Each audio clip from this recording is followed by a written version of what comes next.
تخيل معايا كده إن في يوم من الأيام مصر كانت بتسلف دول، مش بتستلف. تخيل إنك تصحى تلاقي الجنيه المصري كان بيتحسب بالدولار، ومصر كانت دولة دائنة مش مدينة. إزاي كنا هناك وإزاي بقينا هنا؟ القصة طويلة ووراها دروس لازم نتعلمها. في الفيديو ده هحكي لك القصة من البداية. ركز معايا في الفيديو ده وصدقني هتنبهر. بس الأول ما تنساش تعمل لايك، تشترك في القناة وتفعل الجرس علشان يوصلك كل جديد.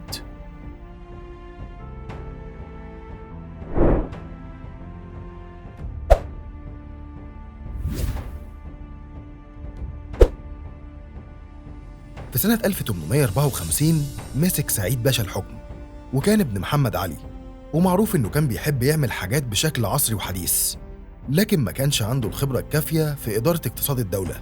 من أول ما استلم حصلت أزمة مالية خانقة، المرتبات اتأخرت والضرايب ما قدروش يدفعوها للسلطان العثماني، وده خلاه يلجأ لأول خطوة غير محسوبة: الاستدانة. طب ليه اختار الاستدانة؟ الأسباب كتير، أولها إن سعيد باشا كان بيحاول يعمل مشاريع تحديثية ضخمة من غير ما يكون في موارد كافية في خزانة الدولة. كمان الدولة وقتها كانت بتعتمد بشكل كبير على الزراعة، خصوصاً القطن اللي كان بيواجه أزمات في التصدير بسبب التقلبات في السوق العالمي. غير كده الإدارة كانت ضعيفة ومفيش نظام ضريبي فعال يقدر يلم دخل محترم للدولة، فبدل ما يحاول يطور الزراعة أو يبني قاعدة إنتاجية حقيقية أو حتى يعيد هيكلة النظام المالي، قرر يروح للحل السهل: القروض. في الأول راح استلف من البنوك الداخلية وبدأ يصدر أذونات على الخزانة بفايدة بتوصل ل 18%، وكان بيمد فترة السداد من 6 شهور ل3 سنين. بس الفلوس دي ما كانتش كفاية، فاضطر يستلف من بره.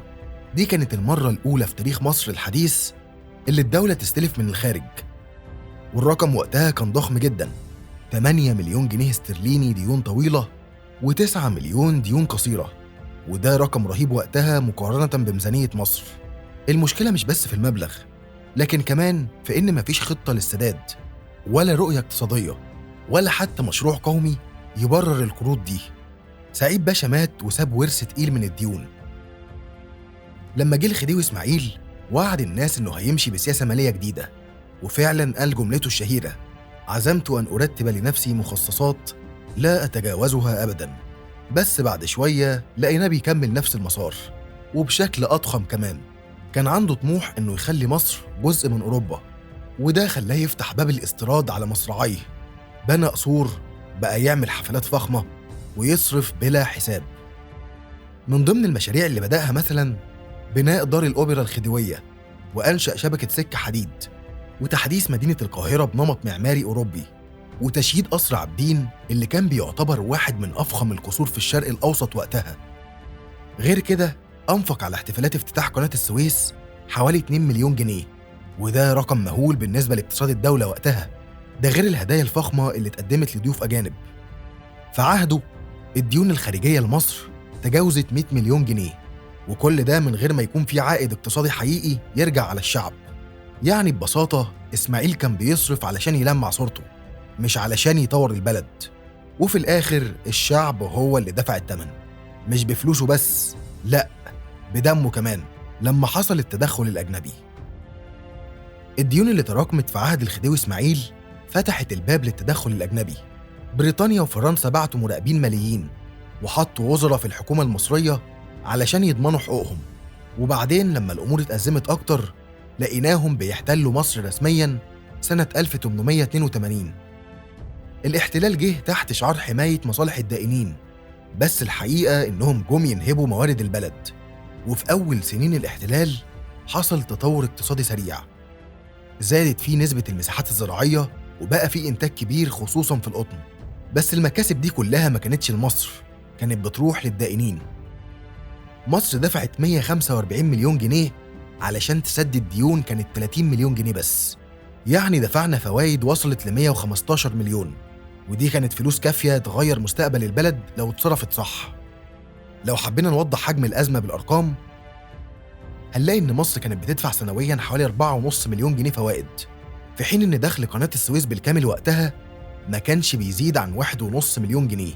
يعني ببساطة إحنا كنا بندفع 3 أضعاف دخل القناة بس في فوائد ديون، من غير ما نحسب باقي المصروفات اللي كانت على كاهل ميزانية الدولة. الفجوة دي وضحت قد إيه البلد كانت محاصرة ومكبلة بقيود مالية خلت أي نمو أو تطور اقتصادي شبه مستحيل. بعد ما البلد اتبهدلت سنين بسبب الاحتلال والديون، حصلت حاجة غريبة في الأربعينات. رغم إن العالم كله كان في وسط الحرب العالمية التانية، مصر قدرت تسدد ديونها. سنة 1943 البرلمان وافق على قانون مهم جدا اسمه تمصير الدين، واللي كان فكرته تحويل الدين الخارجي اللي بندفعه بالجنيه الاسترليني لدين محلي بندفعه بالجنيه المصري. وده حصل بعد ما مصريين وأجانب اشتروا السندات دي بالجنيه المصري. الحركة دي خلت مصر تخرج من دوامة الديون اللي فضلت حوالي 80 سنة، وده كان بسبب خطة اقتصادية منظمة وناس عندها رؤية. بس الوضع ده ما كملش، وده بسبب لما قامت ثورة يوليو 1952 حصل تغيير كبير في نظام الحكم. جمال عبد الناصر استلم الحكم وكان عنده طموح إنه يحرر البلد ويطورها، وفعلا عمل حاجات كتير زي بناء السد العالي وتأميم قناة السويس.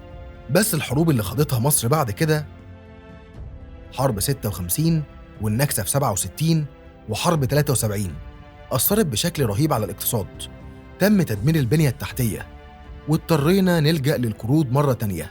الاقتراض بقى عادة، وحتى بعد ما خلصنا الحروب استمرت الحكومة في الاعتماد عليه كوسيلة لحل أي أزمة، بدل ما نشتغل على تطوير الإنتاج أو الصناعات.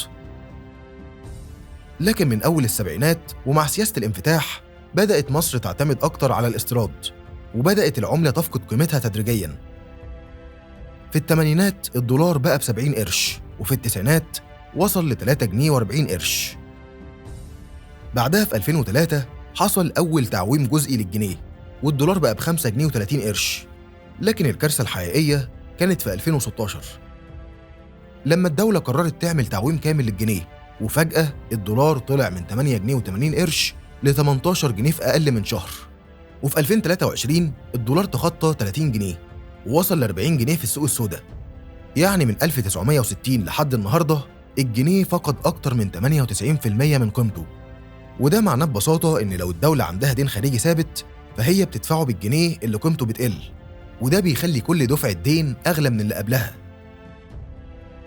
التأثير ده مش بيبان في دفاتر الحكومة بس، لكن بيبان في السوق.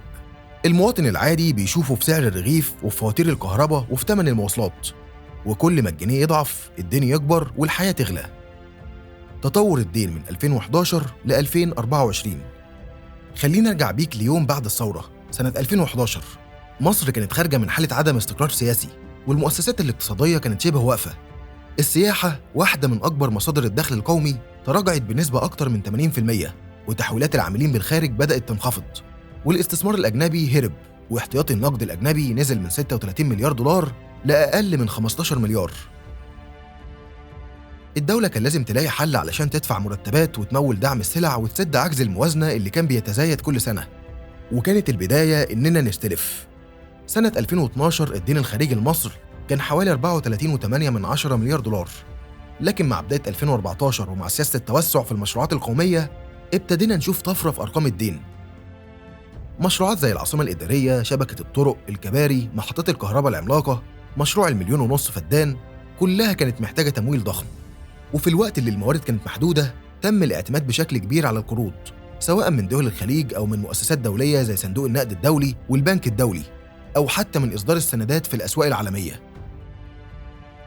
الدين الخارجي ارتفع من 46 مليار دولار في 2014 ل 165 مليار دولار في 2024، يعني تقريباً زاد بنسبة 258%، وده في 10 سنين بس. أما الدين المحلي فزاد من حوالي 1.8 تريليون جنيه في 2014 لأكثر من 5.3 تريليون جنيه في 2024، يعني إجمالي الدين العام داخلي وخارجي عدى 7.2 تريليون جنيه، وده رقم مهول بالمقارنة بإجمالي الناتج المحلي اللي حوالي 8.5 تريليون جنيه. يعني إحنا بنتكلم إن حجم الدين بيقرب من 85% من حجم الاقتصاد كله، وده بيدخلنا في منطقة خطر لو استمر بنفس الوتيرة. والأخطر من كده إن خدمة الدين، يعني الفوائد والأقساط اللي بندفعها سنوياً، بقت بتمثل أكتر من نص الموازنة العامة للدولة.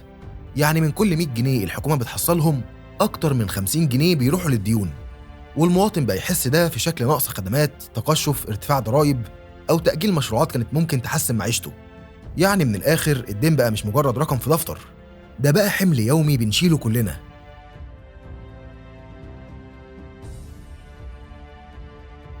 هل القروض استخدمت صح؟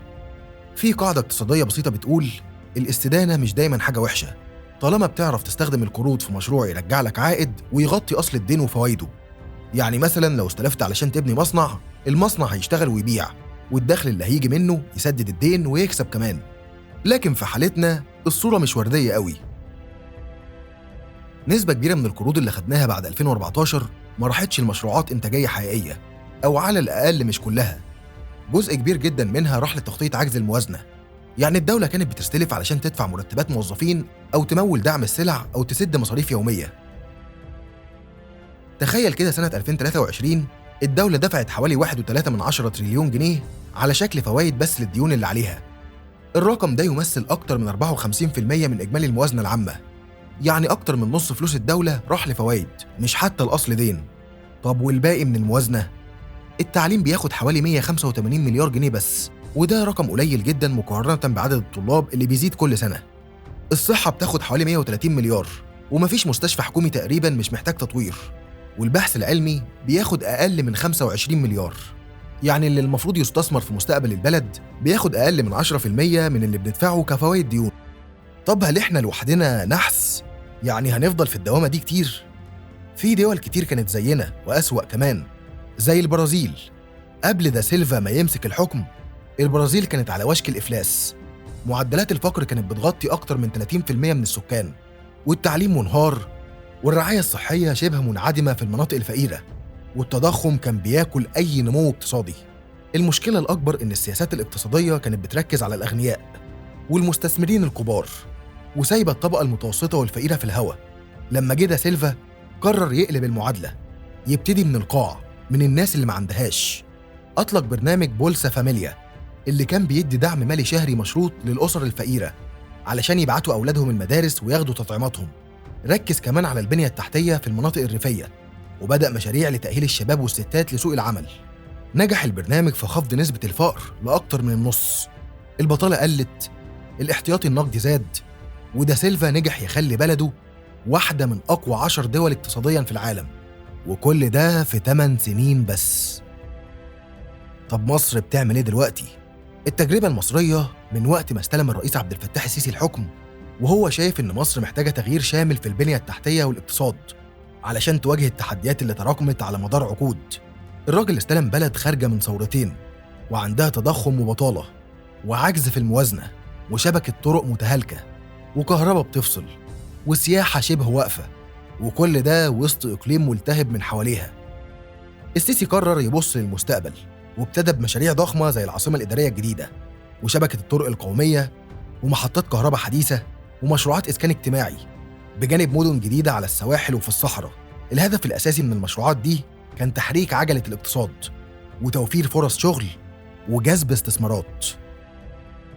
لو بصينا على أرقام زي تكلفة العاصمة الإدارية الجديدة اللي وصلت حوالي 58 مليار دولار، بنشوف إنها كبيرة، بس لازم نربطها بالخطة طويلة المدى لنقل الكثافة من القاهرة، وتقليل الضغط على الخدمات، وتحسين جودة الحياة. كمان في توسع كبير في الطاقة المتجددة زي محطة بنبان الشمسية، ومحطات كهرباء عملاقة تعاونت فيها مصر مع شركات عالمية.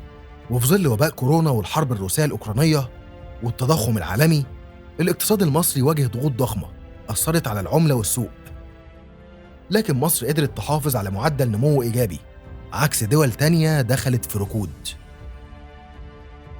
مؤشرات الخطر الاقتصادي. الاقتصاد زي جسم الإنسان، له مؤشرات بتقولك أنت سليم ولا لأ، ومصر دلوقتي عندها أعراض مقلقة جدا، والأرقام هي اللي بتتكلم.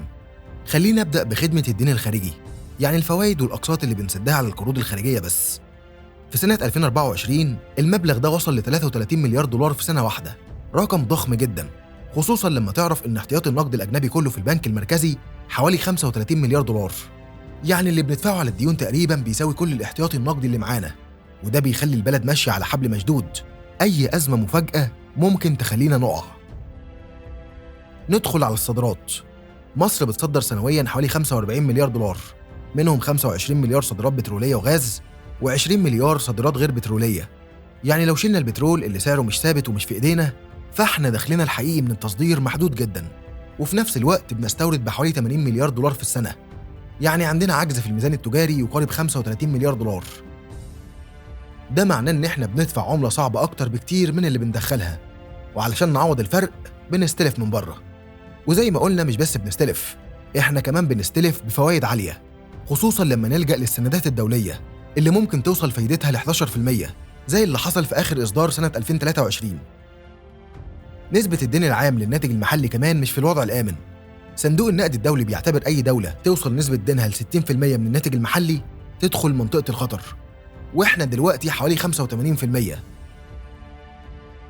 كمان في مؤشر خطر تاني، نسبة خدمة الدين من إيرادات الدولة.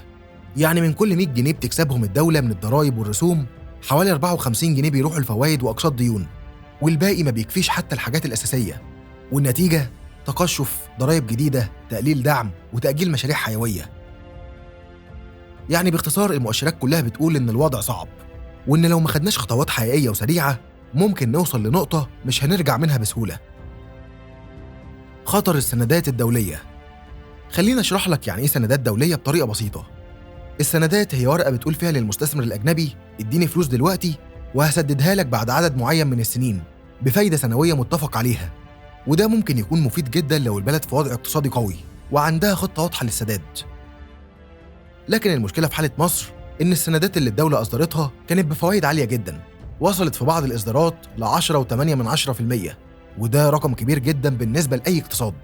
يعني كل مليار دولار الدولة بتستلفه عن طريق السندات بتدفع عليه حوالي 109 مليون دولار فوائد سنويا، وعلى مدار 5 أو 10 سنين ده بيبقى مبلغ ضخم جدا بيزيد العبء على الموازنة. وده غير إن السندات دي بتكون غالبا قصيرة الأجل، يعني لازم تسدد خلال 3 سنين ل7 سنين، وده بيخلي الضغط أكبر لأنك مطالب ترجع المبلغ الأصلي ومعاه الفوائد في وقت قصير.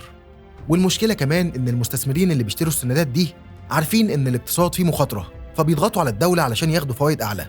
يعني باختصار بدل ما نستلف من جهات بفوائد أقل زي صندوق النقد أو البنك الدولي، لجأنا لحل سريع لكن مكلف جدا. والأخطر من كده إن أكتر من 70% من ديون مصر الخارجية بالدولار أو اليورو، وده معناه إن أي تغيير في سعر الصرف ضد الجنيه بيزود حجم الدين تلقائيا. يعني كل ما الجنيه يضعف الدين يكبر حتى لو ما استلفناش حاجة جديدة، والنتيجة حلقة مفرغة من الاستدانة وسداد غالي وسوق عملة بيخاف من بكرة، والمواطن هو اللي بيدفع الثمن في الآخر، سواء في شكل غلاء الأسعار أو ضرائب جديدة أو ضعف في الخدمات. يعني السندات الدولية بقت زي مسكن مؤقت بيخلي الألم يهدى شوية، لكن أصل المشكلة لسه شغال. في وسط كل الأرقام المخيفة دي بيجي السؤال المنطقي، هل لسه في أمل؟ هل ممكن نخرج من الدوامة دي؟ الحقيقة في أمل، لكن الطريق مش سهل، ومش هينفع نكمل بنفس الطريقة اللي وصلتنا للمكان ده. أول بارقة أمل ظهرت سنة 2024 لما مصر قدرت تقلل الدين الخارجي لأول مرة من سنين من 168 مليار دولار ل 152.9 مليار دولار، وكمان سددت خلال سنة واحدة بس حوالي 38.7 مليار دولار. ده إنجاز فعلي وبيعكس إن في جهد بيبذل. لكن هل ده كفاية؟ لأ، لأنك لو بتسدد من غير ما توقف النزيف من الأساس فأنت لسه في نفس الدوامة. يعني مثلا لو عندك حنفية مكسورة وبتنقط، مش كفاية تمسح الأرض كل شوية، لازم تصلح الحنفية. والحنفية هنا هي نمط الاقتراض، ضعف التصدير، قلة الإنتاج، والتوسع في الإنفاق بدون عائد واضح. يعني لو مش هنغير شكل اقتصادنا من جذوره فكل خطوة إيجابية هتضيع وسط السيولة اللي خارجة.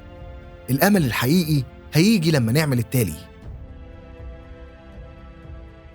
نرفع الصادرات ل 60 أو 70 مليار دولار في 5 سنين، نقلل الاستيراد تدريجياً خصوصاً في المنتجات اللي ممكن تتصنع محلي، نوقف المشاريع اللي مش بتضر عائد مباشر أو نراجع جدواها، ندمج الاقتصاد غير الرسمي اللي بيوصل ل 60% من النشاط، وده لوحده ممكن يدخل للخزينة عشرات المليارات، نعمل خطة زمنية لإعادة هيكلة الدين، ونتفاوض على مد أجل السداد أو تقليل الفوائد. والأهم من ده كله إن الشعب يبقى شريك في القرار، يفهم اللي بيحصل ويتحمل مع الدولة الخطوات الصعبة لكن العادلة. يعني الأمل موجود، لكن محتاج قرارات حقيقية مش مسكنات. محتاج نشتغل، نصدر ونخطط، مش نستلف ونصرف وبعدين نستغرب النتيجة. اللي جاي في إيدينا، بس لازم نتحرك دلوقتي. أكيد لسه في مشاكل والناس حاسة بالضغط، خصوصاً في الأسعار والمعيشة.